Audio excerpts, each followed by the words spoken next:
7 September 2025ને રવિવારે રાતે 9:58 કુંભ રાશિમાં ચંદ્રગ્રહણ થવાનું છે, જે મોડી રાતે 1:26 સુધી રહેશે. આ ગ્રહણ ભારતમાં દેખાવાનું હોવાથી ગ્રહણનું સૂતક પણ પાળવાનું રહેશે, જેની શરૂઆત રવિવારે સવારે 11:58 થશે અને ગ્રહણના મોક્ષ સુધીનો સમય રહેશે. આ વર્ષનું અંતિમ ચંદ્રગ્રહણ 4 રાશિના જાતકો માટે સાવધાની રાખવા જેવું છે.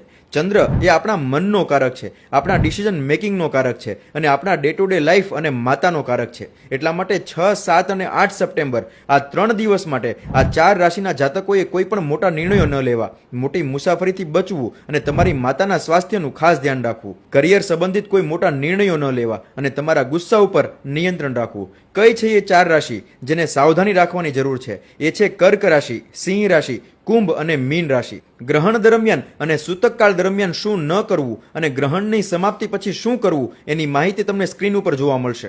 તમારી રાશિ કઈ છે એ કમેન્ટમાં અવશ્ય મેન્શન કરજો. જય શ્રી કૃષ્ણ.